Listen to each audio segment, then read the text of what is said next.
I feel like I should try to be helpful, and since Brant was, and say, oh, go ahead and take the photographs, turn on the cell phones, but don't do that. I've been accused by people who work at the Institute over the years that I don't recycle my stories often enough. So I'm going to really go back at least 6, 7, 8, 10, 12 years to something, a story, because I was reminded of it the other day by a couple people, some of you in the audience, a couple of you in the audience, but a couple who caught me in the hallway after day one of the workshop. And this is called the Hi, My Name is Dick, I Don't Dance story. One year, a gentleman from a school district was here and came and said, before he started the workshop, he wore this invisible badge that said, hi, my name is Dick, I don't dance. And as he was about to enter into the front entrance of Juilliard, he thought, ooh, what am I going to do? Maybe I'll take it, but I won't try very hard. I thought, I can't do that. The kid might do that. I thought, oh, I can pretend I don't feel well. I can't do that. Kid might do that.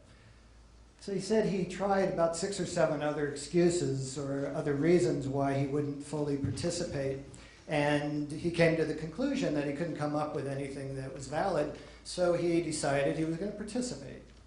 And lo and behold, he went in, and first day there was some dance that happened, and he participated, and lo and behold, he was able to do it. And the second day, there was a little bit more, and same thing happened. Third day, fourth day, fifth day.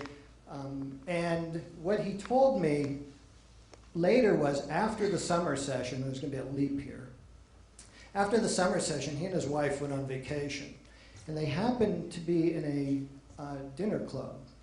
And he heard some music. And he turned around, and he started to see people social dancing. And as he was watching them, he started to realize that they were expressing themselves. And he was able to start looking at what he saw and make sense of it. Something he realized he had never given himself permission to do before. He had never taken the time to look, to see what people were doing as they were dancing. He said he even got up the gumption after a drink or two to ask his wife to dance, which he had never done before. So I said to him, true story, so Dick, now that you're a party animal, what does this have to do with education? And his answer was pretty much that he didn't know he had permission to look. He didn't know if he did look, he would know what he was watching. He couldn't make sense of it. He didn't have the vocabulary, if you will. But that after taking the workshop, he not only was no longer afraid of dancing, but more so for himself, he was able to engage in it in a way, in that dimension of the world that he was not able to engage in before. And he realized that it was not only true as it related to dance, it was true as it related to movement in general. And he was starting to understand how that's an important part of life, the kinesthetic expression, and how it's everywhere. And he started to notice it in the world. So if you come back 6 or 7 years, I'll probably tell that story again. I also want to take this opportunity. 2 years ago, we started an award in New York City called the Imagination Award.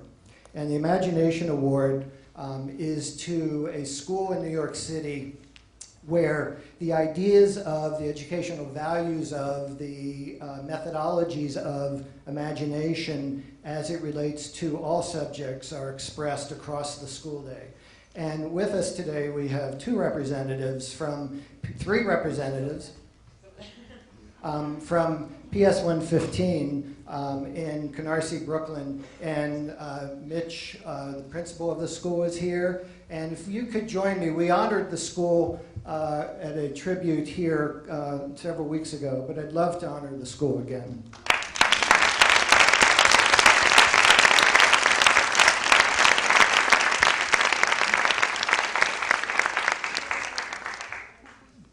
During the evening when we were honoring the school, we conducted what we called an imagination conversation. An imagination conversation is an event that we do now at Lincoln Center Institute where we bring together business leaders, scientists, foreign policy experts, artists, educators, people from all professions across the spectrum. And we ask them the question, how has imagination impacted you in your personal and professional life? We've conducted about 20 of these around the country over the last number of years. They've been extraordinary. We did one in Washington State where the governor of Washington State invited 150 of her closest friends from the business world, the philanthropic world, arts and education. And we spent the entire day taking a look at imagination and creativity as it relates to 21st century workforce skills, as it relates to the economy, but most importantly, as it relates to education. And I want to announce today, because it's Lincoln Center is about to start its 50th anniversary celebration year next May, that Lincoln Center Institute is going to hold 50 or more of these imaginations around the country next year, because we think it's that important to start a conversation or continue a conversation where business leaders, foreign policy experts, scientists, and the like are all talking about the role of imagination and creativity and innovation as it relates to education. We have one tomorrow, by the way, that we're doing for principals from around the country. We have another one next week that we're doing for principals. And we have some amazing people. We have the Senior Vice President and General Counsel of Starbucks coming. We have I hope I get this right, pediatric craniofacial surgeon with us. We have a Rear Admiral at one we're doing in Memphis of the Navy participating. A woman who participated in one that I found extremely amazing was a woman from, she's social entrepreneur who every year goes over to Vietnam and with a group of people and still they dig up landmines and plant trees wherever they find landmines in Vietnam. A Marine drill sergeant who has created new ways of doing night raids in Iraq to minimize collateral damage. You get the point. People who really are doing amazing things, but they're everyday.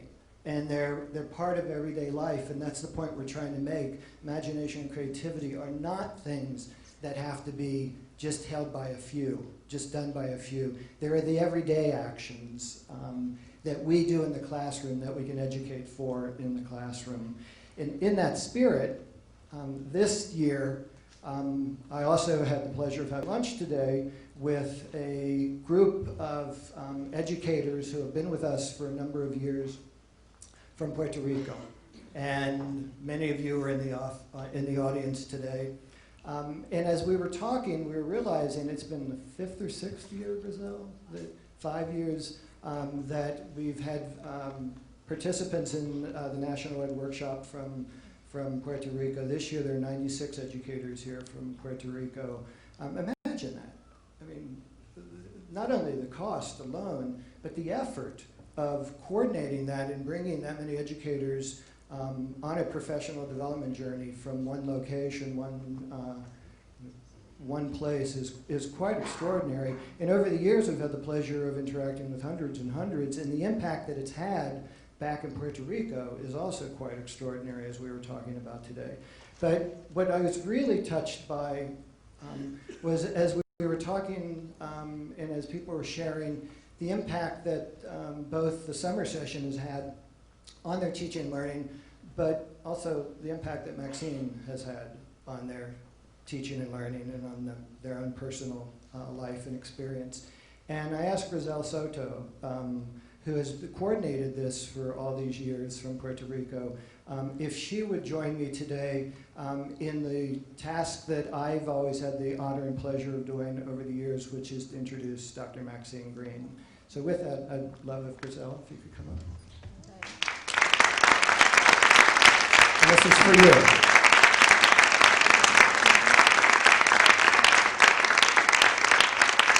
Thank you, Scott. Good afternoon, Maxine. I usually talk for many people, in front of many people in Puerto Rico, 100, 2,000, many people. But right now, I feel very nervous. So I never write the information that I said. I always talk about from my mind. But now, I don't want to forget the things that we talk at lunch. So, I would ask Scott to tell Maxine,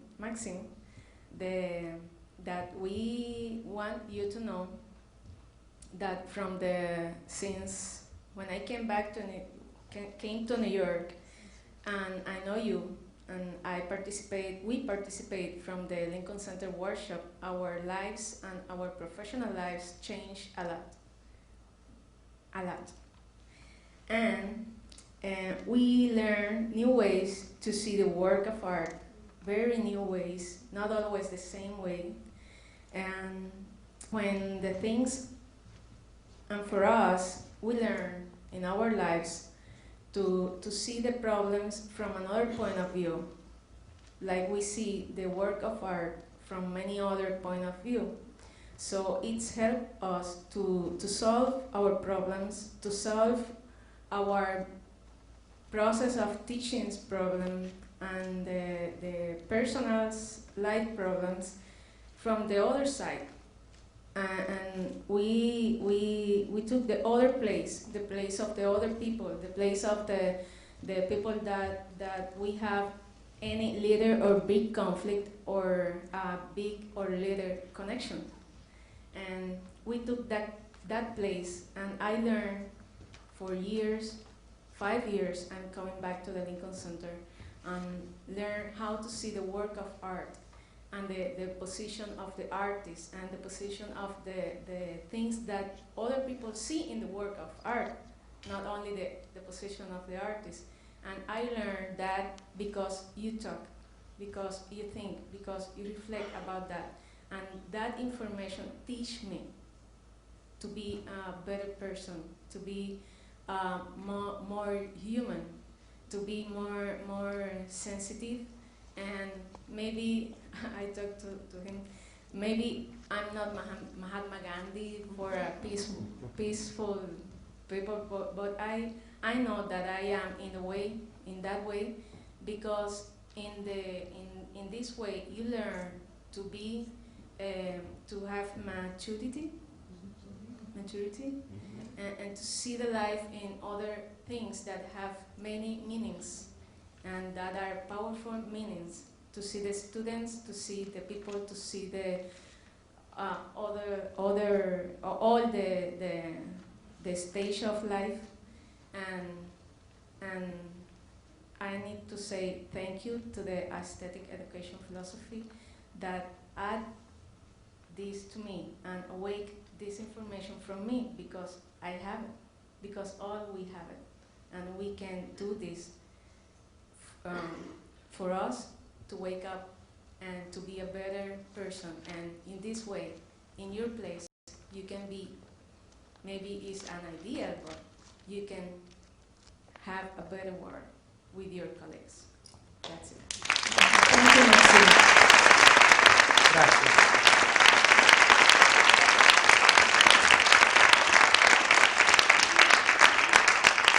So now it is my pleasure to introduce Maxine Greene. And Maxine, you can dance.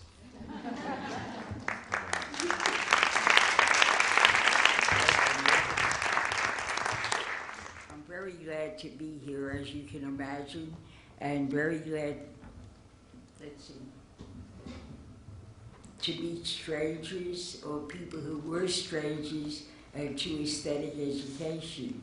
And I think many of you by now are pretty familiar with our commitment to engage people into a kind of appreciation, an imaginative appreciation, which will open windows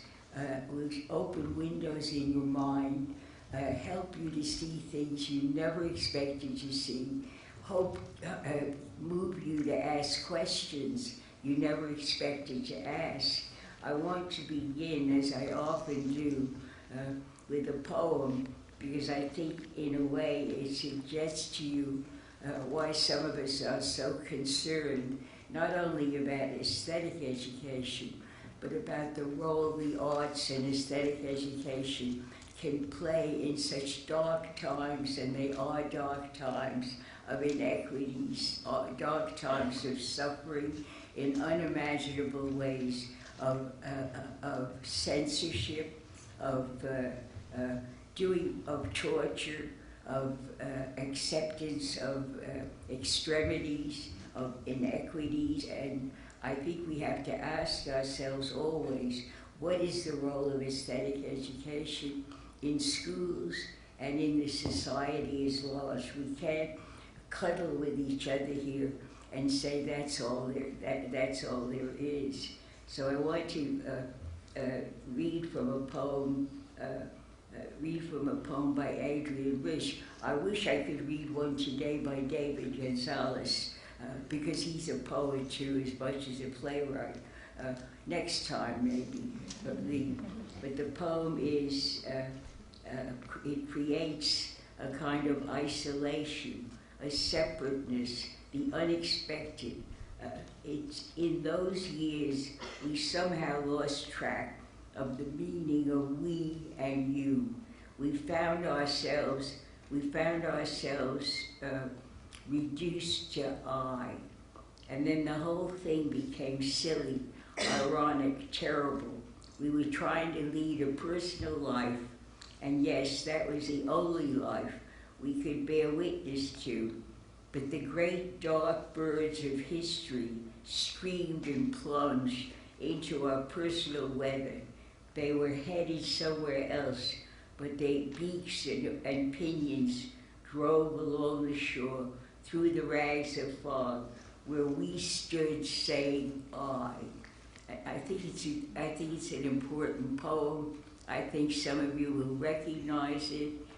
I think you know how many people today are in a kind of dark and windowless room, created by a sense of powerlessness, created by a kind of apathy, and so much of it has to do with our standing on the beach, saying, what the hell can you do?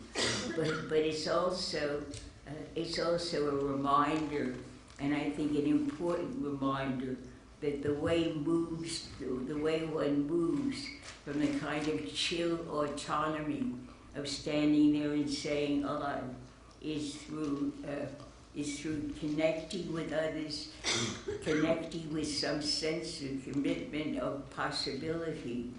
One of my reasons for, not mine alone, for commitment to somehow reminding people of what imagination can disclose comes from my realization that imagination of all the human activities is the one that can open a sense of what is not yet, what might be, what should be.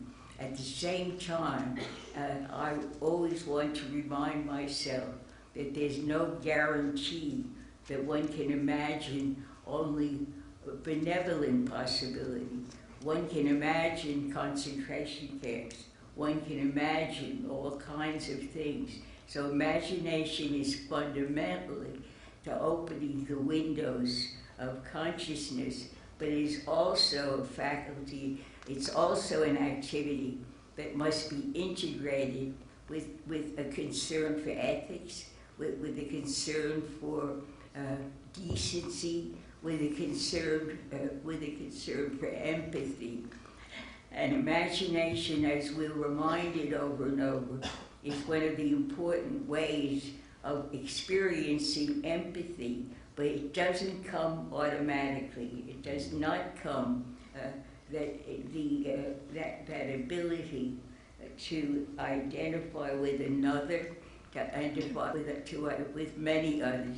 It seems to me of all times that imagination as a kind of extension of human sisterhood and brotherhood is more significant. For example, like me, you must feel when you read about what happens in Burma or what happens in so many parts of the world, in the Congo, the effort to, or in Darfur, I keep asking myself, how can I imagine what it is to be a woman with babies in Darfur, with not enough to eat, and then the question is it enough to picture it? Is it enough to empathize with it? Or don't I have to settle down and figure out what little things we can do about it? And it seems to me terribly important for us always to link the exercise of imagination with some notion of practice, some notion of doing something about it, so that imagination is not simply a luxury. It's not simply a matter of looking through the windows at what might be, what we might discover, what we might do. It must be in some way a turning toward some notion of what we might be. There's a wonderful, to me, example of the use of imagination and the possibilities of imagination in a poem I'm not going to read, but some of you know it obsesses me, and it's Wallace Stevens' Man with the Blue Guitar. And some of you know the poem, and you know that that the blue guitar is one of his metaphors for imagination. Things as they are, since the guitarist, are changed upon the blue guitar. Things as his listeners tell him, but play you must, a tune beyond us, yet ourselves attune upon the blue guitar of things exactly as they are. And it seems to be so important to realize the number of people who don't want to think about it, who prefer a kind of apathy, or prefer a kind of denial. Many people, as you know, prefer the familiar and the comfortable, do not refuse the imaginative if it opens up what might require repair. After a long dialogue, or whether or not the guitarist should or should not play the rhapsody of things as they are, the guitarist tells his listeners, throw away the lights, the definitions, and say what you see in the dark. And what you see in the dark is what you personally see, along with your associate.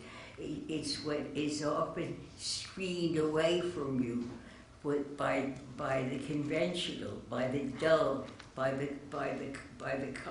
comforting.